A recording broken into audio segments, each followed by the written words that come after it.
Puchi, buenos días. Muy buenos días para todos.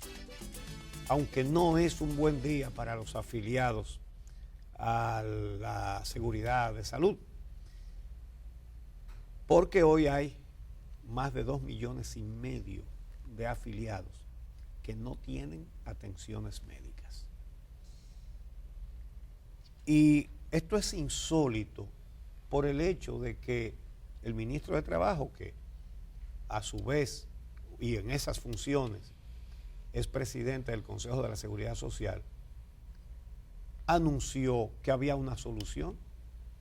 Lo anunció anteayer, de manera que los afiliados de ARS Humano, que es la aseguradora por la cual comenzó el Colegio Médico y la Andeclip y los especialistas médicos a negar servicios, los afiliados entendieron, bueno, el gobierno anunció que había una solución, entonces yo voy sin problemas al médico con mi seguro de humano. Y resulta que no recibieron atenciones. En algunos lugares las recibieron porque la información de que se mantenía el paro no le llegó a todos los médicos. Muchos se confundieron también por el anuncio que hicieron las autoridades. Y en esos casos hubo servicios, pero fue una minoría, realmente. Entonces, hoy día están abandonados los afiliados a ese seguro. Y el tema es que si no se resuelve la situación, van a seguir con las demás ARS, porque eso fue lo que anunció desde el principio el Colegio Médico, Andeclip y el Consejo de Especialidades Médicas. Todo esto, señores, como lo señalamos ayer, y tenemos que volver sobre ese caso, porque el acuerdo a que supuestamente se había llegado era para cumplir los acuerdos que se firmaron en el 2017 y ni siquiera se cumplen. Óigame, eso como que entenderlo para un ser humano que no sea dominicano, que no sea de este país, debe dar mucho trabajo. ¿Cómo es esto? Que iban a firmar un acuerdo para que se cumpla un acuerdo. Para que se cumpla un acuerdo anterior, pero no se pusieron de acuerdo para eso. Sí, ¿qué es esto? ¿En manos de quién estamos? Esto es una cosa extrema. Y en el medio, si lo que tuviera en el medio fueran intereses económicos de grandes grupos, no, lo que está en juego es la salud, por ahora, de 2,5 millones de dominicanos. Por ahora. Yo diría, Uchi, pobre pueblo. Pobre pueblo. Porque así como hemos reconocido que algunos de los reclamos que hacen los médicos deben ser escuchados, también es cierto que al final, cuando nos vamos al fondo, esta es una lucha de intereses. Lo expresábamos hace un momento con el tema del trabajo y tiene que ver con muchos otros temas que están pendientes en nuestro país. Reconocemos que los médicos tienen razón cuando les reclaman a la ARS que les entreguen códigos. Aquí las ARS deciden en los pueblos a cuántos cardiólogos le otorgan código y a cuántos no.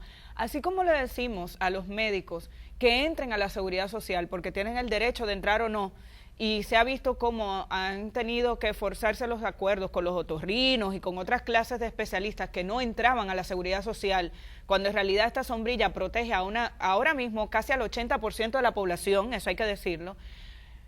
Asimismo, tenemos que decirle a las aseguradoras que no tienen derecho a decidir a cuáles médicos los dejan entrar bajo su sombrilla y a cuáles no. En los pueblos ellos deciden, aquí tenemos 2 especialistas, pero el acuerdo de la ARS es con el afiliado, es con el afiliado con el que le paga el seguro. ¿Por qué hay una diferencia para la ARS si yo voy a este cardiólogo o voy al otro? Bueno, que cuando voy al otro, que no está dentro de su red, lo pago yo. Y la ARS se ahorra el dinero, esa es la diferencia. Y aquí, por eso este tema hay que verlo con mucha delicadeza, porque también es difícil comenzar a entender qué es lo justo para pagar por una consulta médica. Eso es muy complicado porque es establecerle una tarifa a un profesional que puede tener especialidades como un neurocirujano, por ejemplo, que tal vez no ve el volumen de pacientes que ve un médico general. Cuando usted ponía el ejemplo ayer o antes de ayer de un plomero, el plomero que no ha tenido que pasarse la misma cantidad de años de estudio que un médico, pero que al final, si usted no sabe resolver la tubería, no le importa que no tenga el título, el plomero es que le va a resolver su problema. Sí. Cuando se traslada a su casa, difícilmente cobra ya menos de 500 pesos. Nada más por ir, 500, 1000, por ahí andan las tarifas, depende. El médico recibe a los pacientes dentro de su sala y hay médicos que reciben un promedio hasta de 20 pacientes cada mañana en media jornada. Si usted le pone una tarifa de 500 pesos o de 1000 pesos, ¿cuál es el volumen de dinero que recibe por cada tanda? Es una cantidad considerable cuando usted lo multiplica por 20 días de servicio en media jornada. Entonces, nos vamos a lo justo. Lo justo es difícil de establecer y creo que por eso esa discusión tiene que ser más clara. ¿Y por qué tiene que hacerse esa discusión más clara? Porque en medio de todo esto, en medio de la discusión del colegio médico por sus códigos, en medio de la discusión de las clínicas porque quieren más dinero, aquí lo que estamos hablando es de recursos. Pero no estamos hablando de un sistema de seguridad social que funcione mejor. No he escuchado la palabra atención primaria ser mencionada en ninguno de los momentos de la discusión que inició esta semana. Tenemos una distorsión de la forma en la que funciona el sistema de seguridad social. Al final de cuentas, el paciente termina buscando, intentando tener un seguro que paga, que vaya más allá del seguro básico de salud, porque las ARS buscan todos los mecanismos para establecer qué es lo que no se cubre, que es casi todo. Siempre hay que buscar un copago que es elevado. Las tarifas de los médicos y la diferencia van desde 500, 1000 y hasta 2000 pesos de los que cogen los seguros. Usted se va a hacer un estudio y ocurre igual, lo mismo. Usted paga un seguro contributivo adicional al seguro básico y como quiera le buscan la vuelta para que usted tenga que buscar más dinero. Entonces, ¿qué es lo que está faltando? Regulación nuevamente. Aquí tenemos un Consejo Nacional de la Seguridad Social donde todo el mundo tiene derecho a veto, donde cada propuesta que se hace que puede mejorar las condiciones de atención en la salud de la población, los que tienen los intereses y que manejan los dineros protestan. Cuando no protestan los médicos, protestan las ARS. Protestan bloquean, porque como tienen mérito, como tienen derecho a veto. Veto, resulta que lo que no les convenga, entonces simplemente ellos no votan y con eso se hace imposible que se favorezca al afiliado. Eso es cruel, eso es irresponsable, eso es charlatán. Entonces, ¿cuáles son los acuerdos del 2017 para lo cual ahora tenían que hacer un acuerdo y no se pusieron de acuerdo? Oigan qué cosa tan grande esta. Y actualizar el catálogo de prestaciones. Es decir, que se le ofrezca a los pacientes los procedimientos y medicamentos de la medicina actual. Simplemente esa sencillez. Lo otro es impulsar un aumento de la cápita en el Consejo de la Seguridad Social para revisar y actualizar los honorarios y tarifas profesionales. La cápita no la paga el capitalista, la paga usted, el paciente, el afiliado. Y como lo paga usted, eso sirve para aumentar el capital del capitalista, cuando la cápita la paga usted. Y lo tercero, el tema que tú estabas tratando, que las ARS se comprometen a pagar los honorarios del médico al que a usted le dé la gana de ir, como debe ser. Eso es todo. Óigame, no estamos hablando de que van a hacer un sacrificio enorme. No, es dejar de adquirir ventajas injustificadas. Y por encima de todo esto, las cosas se ven muy claras a través de esa tarifa ridícula que le pagan a los médicos. 260, 270, 280 pesos también, señora, hay que decir. Pero además, a 3 meses. Sí, además, como muy bien dice el Colegio Médico, fiado, 260 pesos también. Y fiado. Óigame, pero por Dios. Cuando el trabajador y el dinero que paga el trabajador entra cada mes a las ARS, cada mes, Y los Sí. que tienen seguros contributivos, los seguros complementarios, perdón, que es el término adecuado, que son muchos en esta población, precisamente porque le niegan tanto a lo básico. No hay manera. El Estado aumenta la lista de medicamentos y usted va a la farmacia y se encuentra con que nunca le cubren más que un medicamento, el más barato. Sí. Es raro que usted vaya, y yo lo hago como ejercicio, yo digo, con seguro, a ver, Sí. porque si el gobierno anuncia un aumento de la lista de medicamentos, uno tiene que tener suerte, en algunos se le tiene que pegar, que Sí. le cubran la factura a uno y que le cubran la receta. No, uno. Hay 4 medicamentos y te cubre uno. Y no necesariamente el más costoso. Entonces, al final de cuentas, Uchi, nos encontramos con una situación donde las... Señores, ¿quiénes son los dueños de la ARS? El empresariado no se mete en un negocio si no sabe que va a sacar beneficios. Y no creemos tampoco que las ARS tienen que quebrar, ni que no tienen que sacar recursos de ahí, porque la ley de seguridad social lo permitió. Habría que ver por qué seguimos teniendo instituciones intermediarias, porque eso es lo que son las ARS y lo que son las AFP, intermediarias, entre el trabajador y la clínica y los médicos. Y por manejar esos recursos, y en el caso de la AFP ni hablemos de eso, porque todos sabemos que el dinero al final está en el Banco Central, ¿ok? Sí. El dinero Sí, ni sí. siquiera lo manejan ellos y cobran por manejarlo. Pero en el caso de las ARS son intermediarias, que se supone que deben garantizar que el servicio funcione mejor, y ni siquiera eso. Entonces, el volumen de beneficios no debe ser tan elevado y necesitamos que la ley de seguridad social se reforme. Se ha quedado atrasada.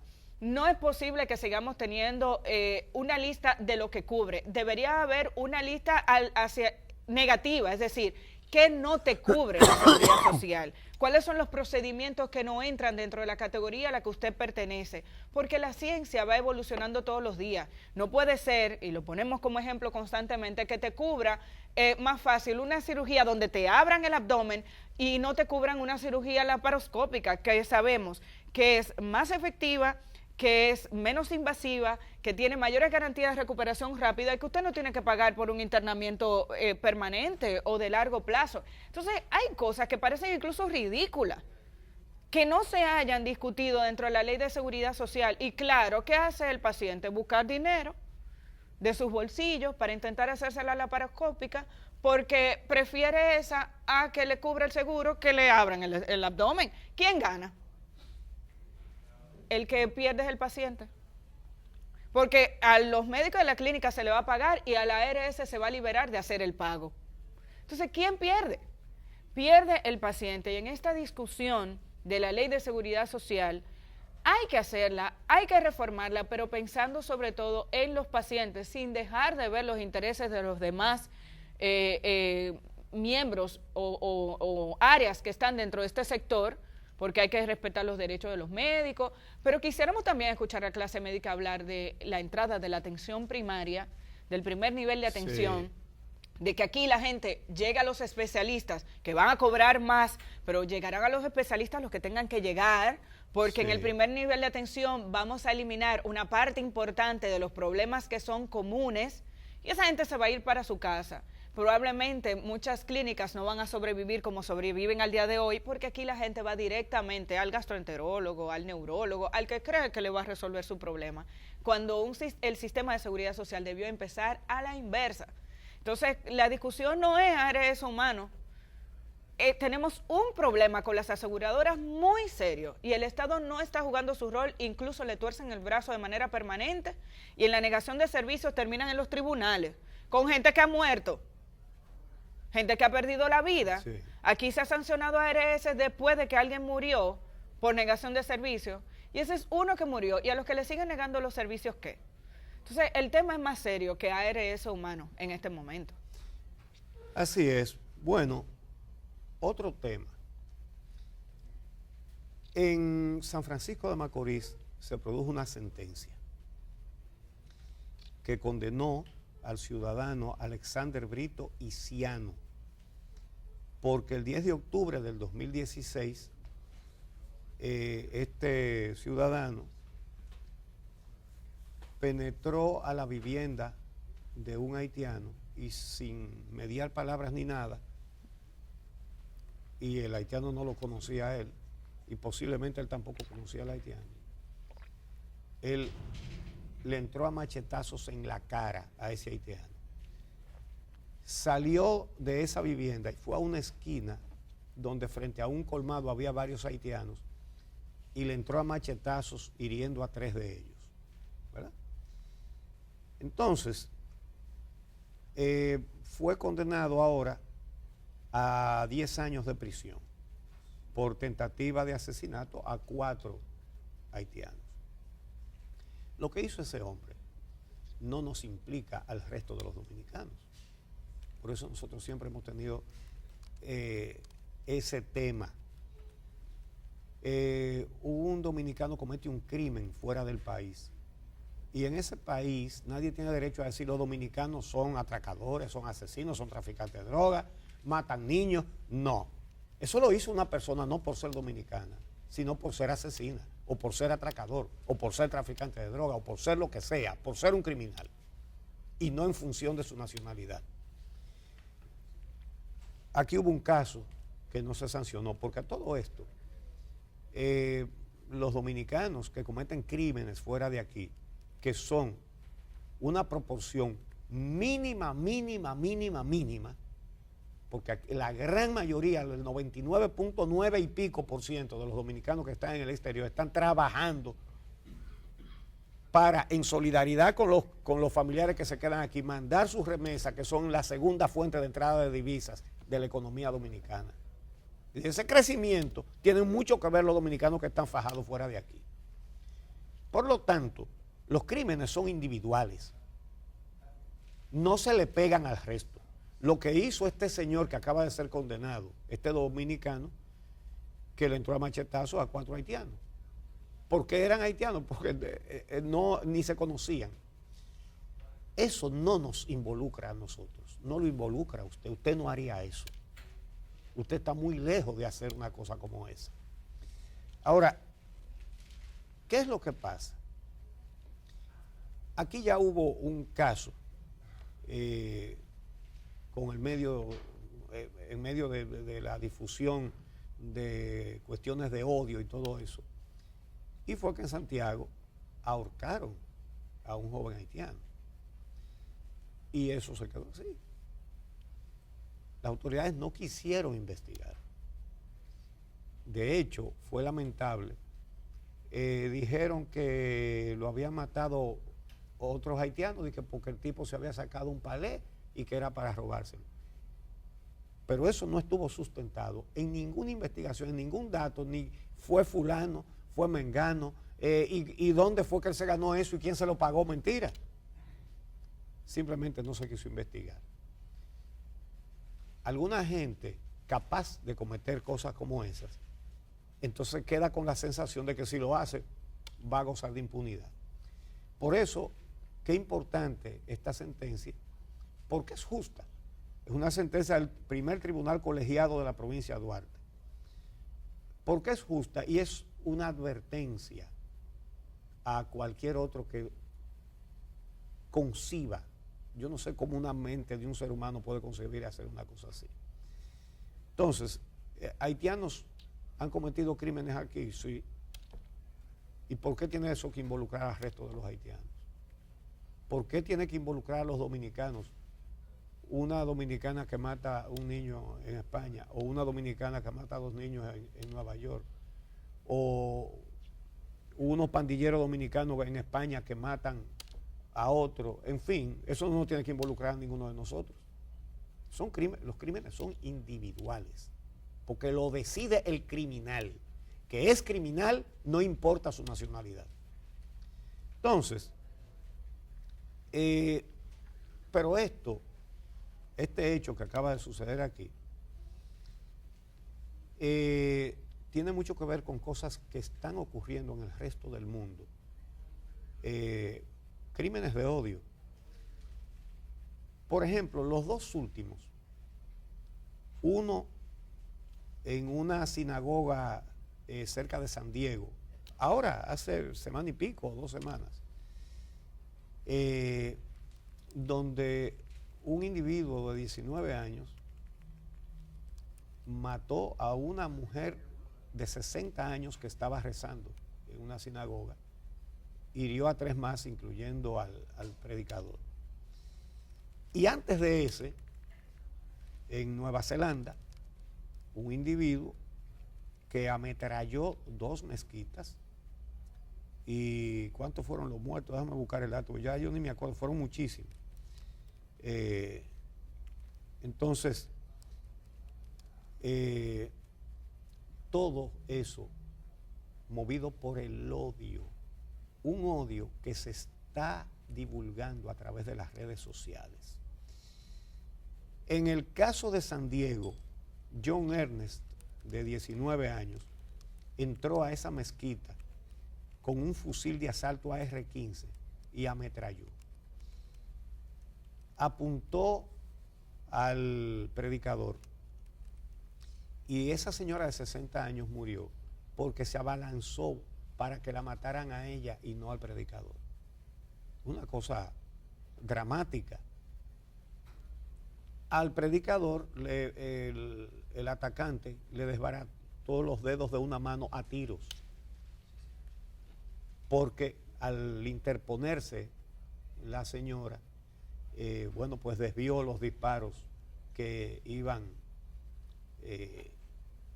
dirigidos al pastor. Bueno, ahí está, gracias. 49 muertos y una cantidad enorme de heridos también.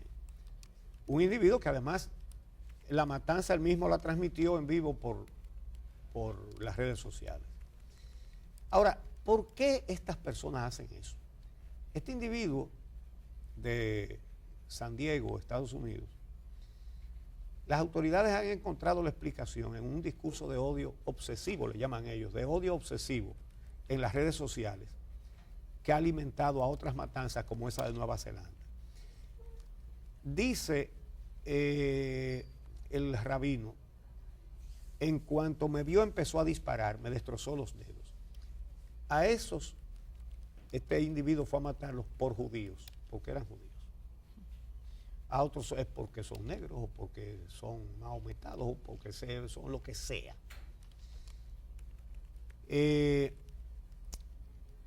El rabino inmediatamente pasó esto, convocó a todo el mundo a la mezquita otra vez, y hicieron otra celebración religiosa, y les dijo: vayan a todas las sinagogas, llénenlas, tenemos que demostrarles que el odio no prevalecerá. Entonces, el sheriff del lugar que inició la investigación, el tipo trató de escapar, pero lo agarraron. Dio a conocer que el tipo en el internet tenía materiales de difusión de odio contra los judíos. Entre otras cosas, alababa el sacrificio del que hizo la matanza de Nueva Zelanda, Brenton Tarrant. Sí, él estaba elogiando al que mató a 49 personas. Se define como un supremacista blanco y dice que su misión es que en el mundo solo haya blancos. Dígame usted, ¿podemos decir que todos los norteamericanos son racistas y que todos son asesinos? No, ese individuo. Ahora bien, hay un efecto de la diseminación de un discurso de odio, de odiar al que no es igual a ti. Por ejemplo, ese individuo de San Francisco de Macorís que decidió salir con un machete a matar a haitianos. ¿Qué le pasa?